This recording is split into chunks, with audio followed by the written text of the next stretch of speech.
Fala galera, chegando com as primeiras informações do Cruzeiro. Vamos lá pessoal, antes aquele pedido sempre importante para você deixar o like, hein? É só clicar aí no joinha, você vai curtir o vídeo. Você que ainda não é inscrito aqui na Samuca TV, faça a inscrição. Na sequência, ative o sininho para não perder nenhum conteúdo. Vamos juntos com as primeiras do dia. Fala galera, chegando com as primeiras informações do Cruzeiro nesta quarta-feira de preparação para o jogo de sábado com o Ceará. E o jogo agora tem uma importância sim para o Cruzeiro. Não temos ainda o campeão brasileiro de 2025. Resultados aí que podem colocar o Cruzeiro na vice-liderança no sábado em caso de vitória sobre o Ceará. Sonho ainda muito distante de título mesmo se vencer o Ceará.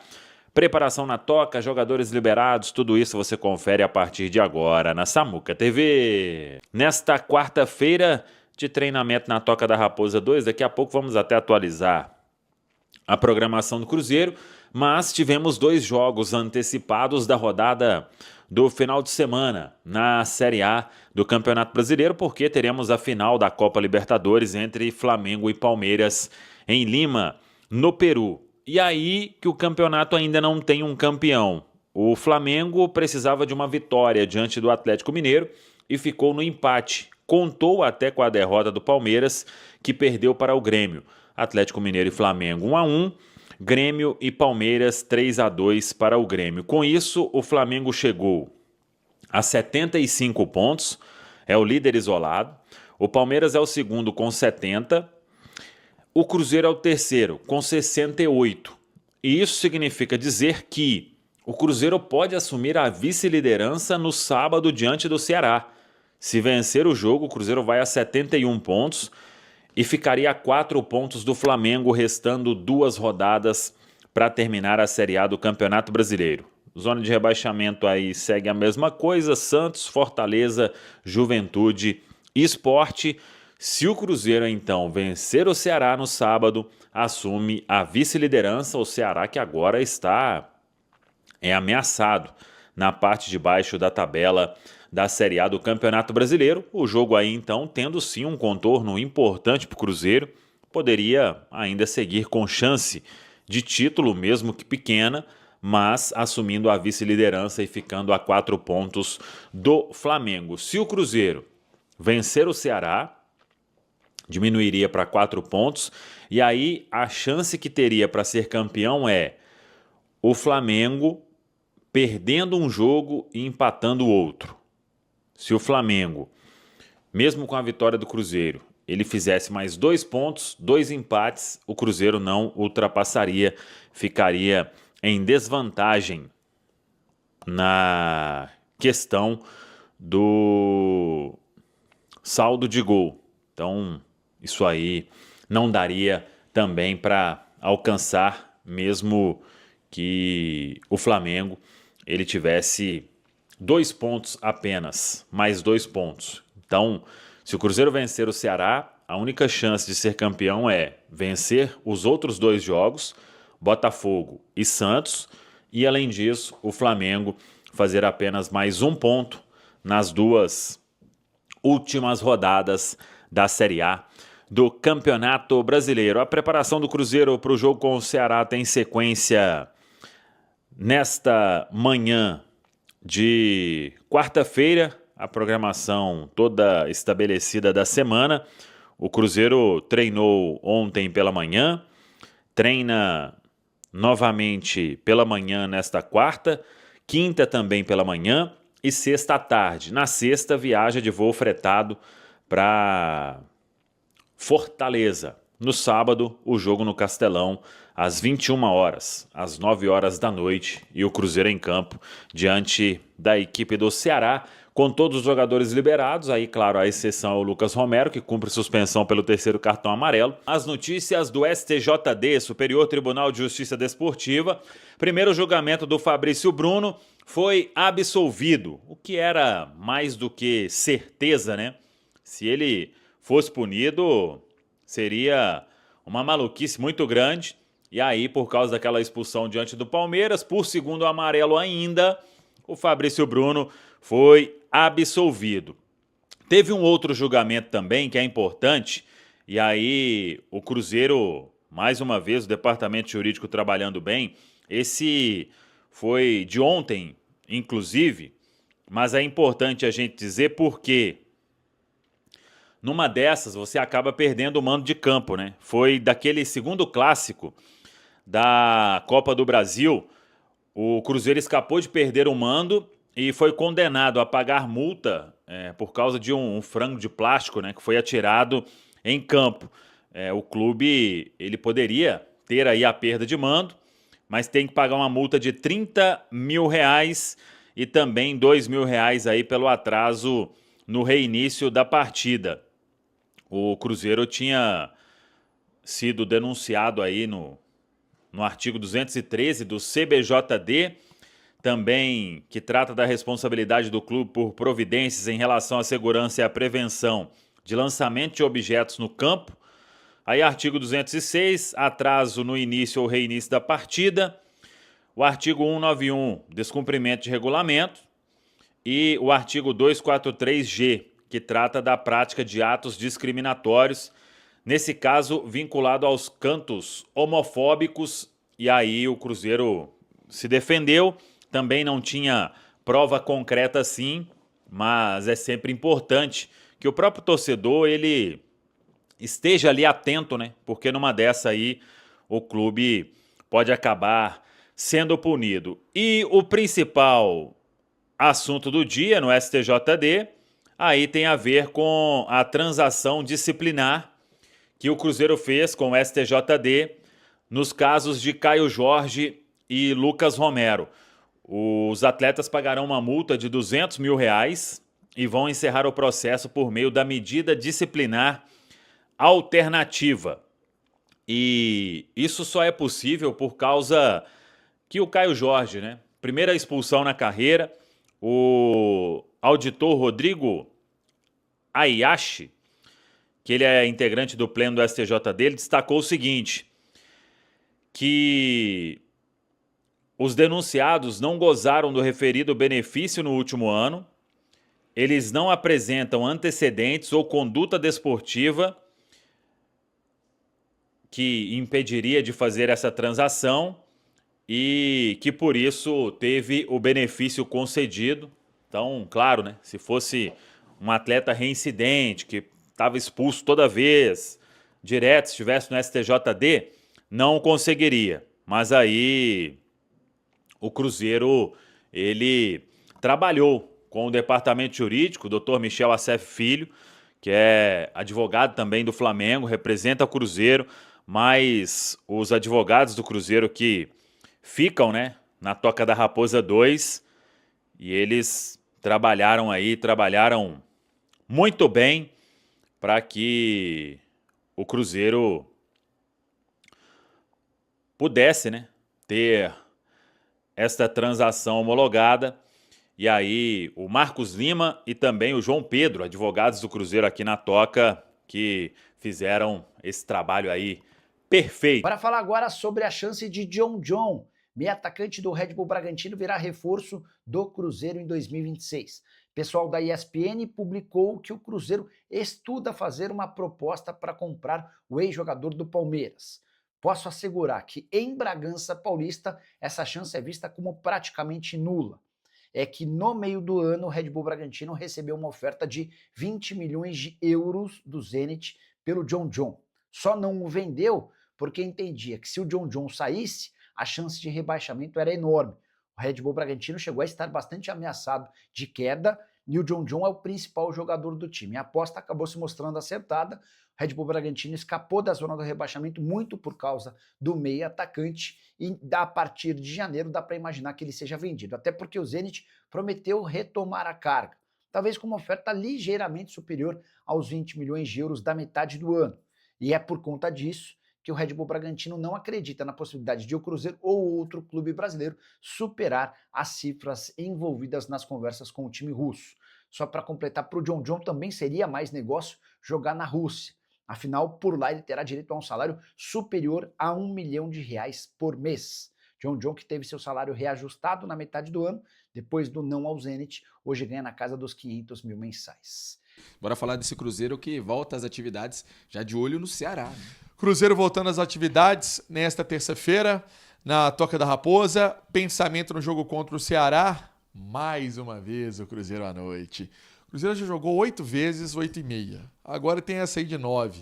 Cruzeiro é o time da insônia, o time da balada. É o time da turma que vai dar uma bochechada depois do jogo, começa no jogo, termina no boteco. É isso aí, né? Eu acho que a CBF não tá pensando na vida social dos repórteres que cobrem o Cruzeiro. Também, né? Do sono dos repórteres, da torcida. Sabadão, 9 da noite, preso, cobrindo Cruzeiro e Ceará. Tem base? Vamos lá, né? Vamos firme. Mas é bom, né? A gente gosta. É o nosso trabalho, a gente ama e a gente gosta. Domingão mesmo, eu saí do Mineirão, era 00:30. Sim. Então, Tava frio, hein, rapaz? Tava frio. Tava aquele dia que choveu, né? Sim. Choveu o dia inteiro. Para essa partida, o Cruzeiro tem a volta do Matheus Henrique, jogador que ficou ausente do Cruzeiro por 45 dias. Voltou ali no dia 46, Sim. no duelo contra o Juventude, tomou o terceiro cartão amarelo, estava sem ritmo de jogo, Sim. né, o Mateuzinho. E aí volta, é uma opção para o meio-campo, justamente meio-campo esse que perdeu o Lucas Romero, o Pero, suspenso com o terceiro cartão amarelo. Exatamente. É um pilar desse time do Cruzeiro, né? O Lucas Romero. E eu tô curioso para ver essa briga pela vaga do Lucas Romero, porque em outros tempos era mais fácil, né? A gente poderia cravar que o Eduardo seria o titular. Mas o cenário mudou, né? Mudou. Porque, por exemplo, o Wallace ganhou espaço com o Leonardo Jardim. Tá melhor, hein? E tem entrado em todos os jogos. E entrando bem. Entrando bem. O Rian Guilherme deu boas credenciais contra o Juventude. Tem o Matheus Henrique, como você bem disse. Tem o Japa, que pode jogar por ali. Não é bem a dele, mas pode jogar. Então, o cenário de mais disputa, né? Eu colocaria hoje que a disputa estaria mais entre o Wallace e Mateuzinho. E o Eduardo? Eu acho que não. Eu já acho mais o Wallace e Eduardo. Do que o Matheus Henrique? É porque o Matheus Henrique começou o jogo contra o Juventude e mostrou que o ritmo de jogo não estava tão legal. Então pode ser Eduardo e o Wallace. E o Jardim gosta mais do Matheus Henrique atuando pelo lado do campo, né? Eu não sei também se ele entende que uma dupla de volantes com o Lucas Silva, que já é um segundo volante por definição, junto com o Matheus Henrique, que é um cara bem ofensivo, traria sustentação defensiva para o Cruzeiro, para a partida. Talvez ele coloque o Lucas Silva como primeiro volante e o Eduardo. O Lucas Silva como primeiro volante e o Wallace como segundo. Pode isso acontecer. Não. Aí no caso do Wallace, o Wallace como primeiro. O Lucas consegue fazer. Eu digo assim, no caso, nas duas situações, o Eduardo e o Wallace têm também saída de bola. Sim. Então, talvez o Lucas Silva, numa função que ele já fez, por exemplo, no duelo contra o Sport. Sim. No duelo contra o Sport, o Eduardo foi o segundo volante e ele foi o primeiro. Sim, não é novidade. Não é novidade. Vamos ver como é que vai ser aí a preparação do Cruzeiro. No trabalho desta terça-feira, sem essa definição de time, de substituto, muito mais um trabalho de recuperação física, um trabalho, o famoso regenerativo para os titulares, um trabalho em campo para aqueles que estiveram ali no segundo tempo. Eu tô pensando que o Cruzeiro vai por esse caminho. Sim, são as possibilidades. Até porque o Jardim disse no duelo contra o Corinthians, Luquinhas, que ele não ia rodar todo o grupo. Não. Nos jogos. Talvez o jogo que ele vai mais poupar é contra o Santos. Não, e não tem motivo para poupar contra o Ceará, porque o Cruzeiro tem pela frente uma semana cheia. Toda vez que o Cruzeiro tem semana cheia, o resultado é bom, é positivo. Sim. O Cruzeiro apresenta melhora dentro de campo. E o Cruzeiro, apesar da situação visando o título estar complicada, chances remotas, né? Porque o Flamengo pode ser campeão já nessa terça-feira. Sim. O Cruzeiro tem objetivos nesse Campeonato Brasileiro, por exemplo, terminar numa segunda colocação, que já seria bom, seria um resultado expressivo. Já pensou ficar à frente do Palmeiras, um time consolidado? O Cruzeiro também visando melhorias na premiação, se terminar em segundo. Então, e os jogadores, né? Querem, tem as metas pessoais dele. O Caio Jorge, o Matheus Pereira, os jogadores querem estar em campo. Eu acho que, de fato, a partida contra o Santos será esse momento de poupar mesmo, até pela distância curta, já visando a Copa do Brasil. O próprio Caio Jorge falou que tem metas, né? Sim. Quer chegar a 30 gols, enfim. São metas que o atleta tem e tá quase lá, né? Tá com 24 no total, né, no ano. Ele tá querendo 30. Tem mais até. No ano, não, 26. 26, 5 na Copa do 26 Brasil. no ano, ou seja, faltam 4 para ele Sim. chegar a essa meta de 30 gols. Né? Só na Copa do Brasil ele tem 5, né? E aí é um jogador que tá com fome, tá com vontade, e se atuar contra o Ceará vai tentar realmente ampliar esse número de gols. Por falar em gols, Neiser Vídea-Real foi o assunto também do Milionários rescindindo um contrato com ele, Luquinhas. De forma surpreendente, antecipada por alguns dias, né? O contrato dele se encerrava no fim de dezembro. O Milionários foi às redes sociais anunciar que o Neiser não é mais jogador do clube. Ele que, depois do Mundial Sub-20, protagonizou algumas polêmicas lá, não foi treinar, não se reapresentou. E aí a situação foi conduzida de uma forma meio sem diálogo entre as partes, né? Foi meio traumático para os dois lados. E o Neiser Vídea-Real agora com caminho livre para se apresentar no Cruzeiro em dezembro.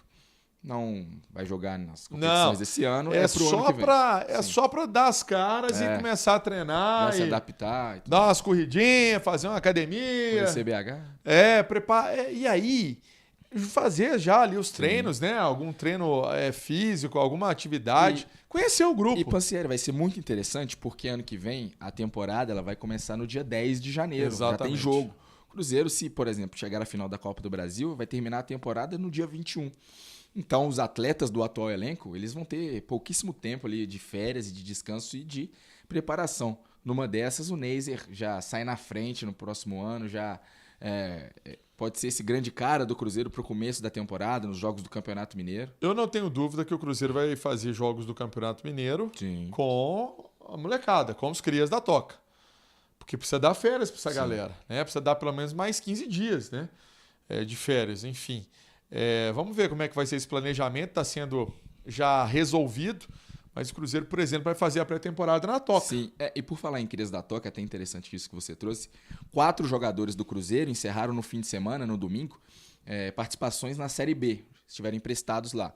Nomes que a torcida já conhece, o Joseph jogou pelo América, Ian Lucas jogou pela Ferroviária, João Pedro jogou pelo Volta Redonda e o Teves pelo Atlético Paranaense. Esses atletas voltam ao Cruzeiro. Tem o Vitinho também pelo Goiás. O Vitinho depois ele foi pro Náutico. Ele tá no Náutico. Ele subiu na Série C pelo Náutico. Esses atletas que eu citei, eles voltam, eles têm contrato em atividade com o Cruzeiro, contrato vigente.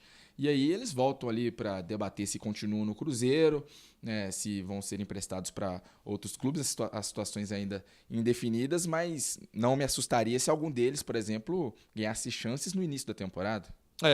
São atletas que podem ser utilizados até para uma avaliação mais minuciosa da comissão técnica que está aqui, para ver se empresta de novo. Enfim, são ativos do Cruzeiro, né, para ver o que vai ser feito com esses atletas. Mas essa que você trouxe é verdade, o Neiser Vídea-Real pode ser que comece a ganhar chance no início da temporada. Jogador que no Mundial Sub-20 marcou 5 gols em 6 jogos. Por falar em Mundial de seleções, os crias da Toca se despediram, né? Na segunda-feira do Mundial Sub-17.